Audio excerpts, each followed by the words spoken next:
Good morning student. Online YouTube channel पे आपका पुनः हार्दिक स्वागत है।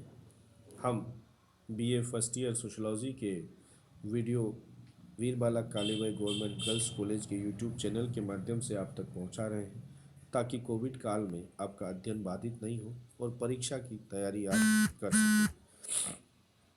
वीडियो की श्रृंखला में आज हम चर्चा करेंगे इस वीडियो में संस्था के कार्य। हमने इससे पहले वीडियो में चर्चा की संस्था के अर्थ और परिभाषा के बारे में। अलग अलग विद्वानों ने जो परिभाषाएं दी उस पर चर्चा की थी। आज के इस वीडियो में हम चर्चा करेंगे संस्था के कार्यों के बारे में कि संस्था जो है वह किस तरह के कार्य समाज में करती है या किस तरह से अपनी भूमिका संस्थाएं निभाकर और अपनी आवश्यकताओं को बनाए रखती है। तो हम चर्चा करेंगे संस्था के कार्य को। सबसे पहला बिंदु है बच्चों कि सामाजिक नियंत्रण के साधनों की व्यवस्था। सामाजिक नियंत्रण के साधन के रूप में संस्था कैसे काम करती है बच्चों कि संस्थाएं, जैसा हमने पहले समझा था कि क्या है संस्थाएं, विधियों और कार्य प्रणालियों के एक समूह होती है। तो ये समाज में जो व्यक्ति है उसके व्यवहार को क्या करती है, निर्देशित करती है। जैसा हमने एक उदाहरण भी लिया था कि अगर कोई व्यक्ति परिवार बसाना चाहता है तो उसे क्या करना होगा, विवाह करना होगा, और विवाह कुछ नियमों और रीति रिवाजों के तहत करना होगा। तो यहाँ संस्था ने क्या किया, समाज में व्यक्ति के व्यवहार को निर्देशित और नियंत्रित किया। संस्था के पीछे समाज की सहमति होती है। समाज द्वारा जो अधिकारों का बल है वह संस्था सामाजिक नियंत्रण के रूप में काम करती है। दूसरा बिंदु है संस्था व्यक्ति के को कार्य और पद प्रदान करती है।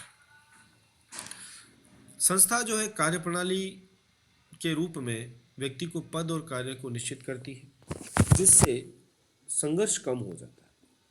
दूसरी तरफ विभिन्न स्तरों पर क्या होता है, लोग संगठित होकर प्रयास करते हैं जिससे कि समूह के हितों की जो पूर्ति होती है या जो हित या उद्देश्य जो है उनको प्राप्त करने में क्या रहती है, सहूलियत रहती है। हमने विवाह का पहले भी उदाहरण लिया था, यहाँ पे भी उदाहरण के द्वारा समझेंगे कि विवाह क्या है, एक संस्था है, क्योंकि विवाह एक कुछ नियमों और रीति रिवाजों के तहत होता है जो पति और पत्नी को क्या है, केवल यौन संबंधों की स्वीकृति ही नहीं देता है, केवल यौन संबंध बनाने के लिए ही स्वीकृति नहीं देता है, जबकि वह पति पत्नी के रूप में उन्हें सामाजिक स्थिति भी प्रदान करता है। साथ ही समूह की मान्यताओं के अनुसार उनकी अनेक जिम्मेदारियों का भी निर्धारण करती है। एक स्त्री या पुरुष जब विवाह करते हैं बच्चों तो नियमों और रीति रिवाजों के तहत विवाह कर लेते हैं। उसके बाद उनकी कुछ जिम्मेदारियां भी हैं और उन जिम्मेदारियों के ऊपर किसका नियंत्रण होता है, समाज का नियंत्रण होता है। और समाज किसके माध्यम से नियंत्रण करता है, संस्थाओं के माध्यम से नियंत्रण करता है। अर्थात वह पति पत्नी को सामाजिक स्थिति भी प्रदान करता है, साथ ही समूह की मान्यताओं के अनुसार की अनेक जिम्मेदारियों का भी निर्धारण करता।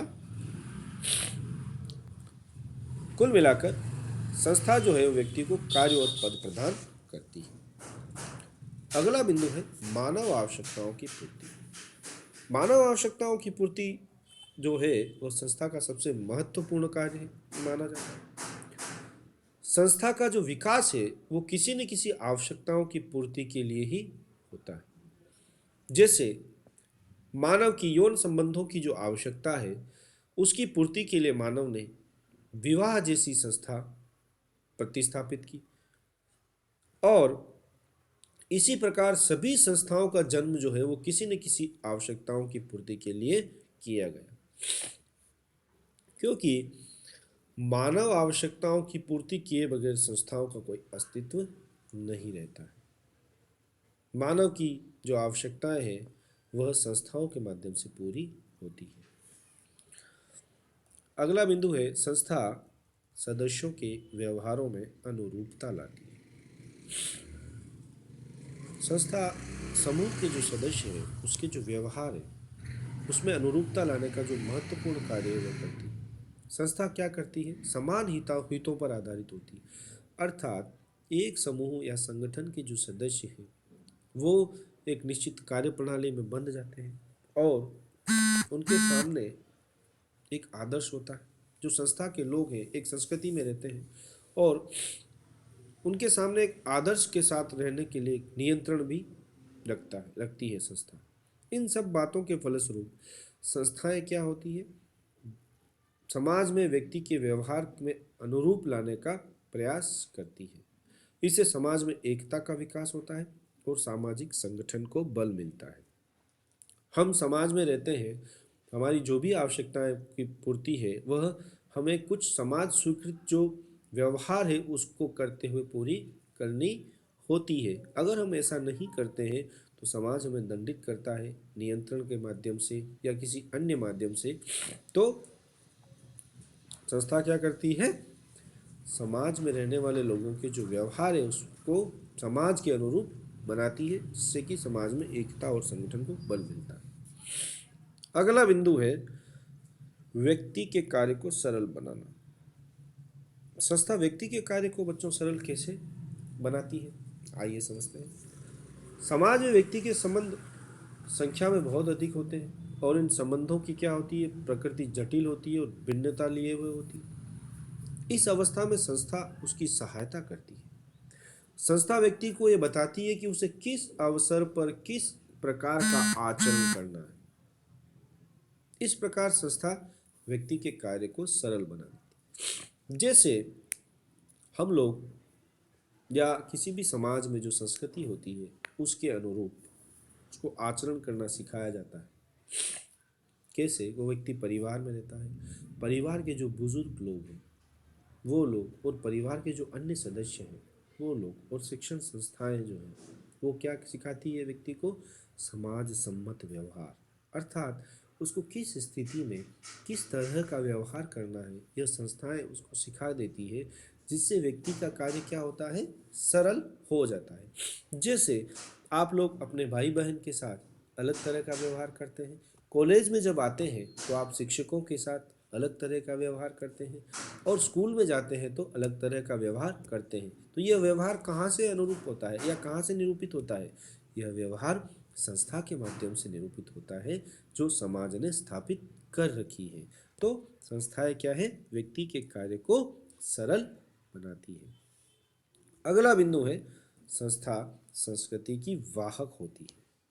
संस्कृति की वाहक होने का मतलब होता है बच्चों कि हम जो भी चीज़ सीखते हैं वह एक पीढ़ी से दूसरी पीढ़ी में हस्तांतरित होने की वजह से सीखते हैं। संस्था क्या करती है, हमारी जो संस्कृति है उसको एक पीढ़ी से दूसरी पीढ़ी में हस्तांतरित करने का कार्य करती है। और ये कार्य कैसे सीखते हैं हम लोग बच्चों, हम लोग समाजीकरण के माध्यम से सीखते हैं। समाजीकरण जो टॉपिक है उसके ऊपर मैं आगे चर्चा करूँगा, क्योंकि आपके पूरा समाजीकरण का टॉपिक है एक फर्स्ट ईयर के अंतर्गत। समाजीकरण क्या है, सीखने की प्रक्रिया है। क्या सीखने की प्रक्रिया है, समाज सम्मत व्यवहार सीखने की प्रक्रिया है, जो किसके द्वारा सीखी जाती है, परिवार, माता पिता, पड़ोस, मित्र मंडली, शिक्षण संस्थाएं और अन्य कई द्वैतिक संस्थाएं जो हमारे जीवन में मुख्य भूमिका अदा करती है।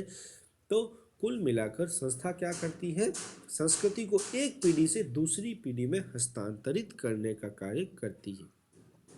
धार्मिक, आर्थिक, राजनीतिक और सांस्कृतिक संस्थाएं संस्कृति के विभिन्न भागों की क्या करती है, रक्षा करती है और आने वाली पीढ़ियों को वो व्यवस्था सौंप देती है।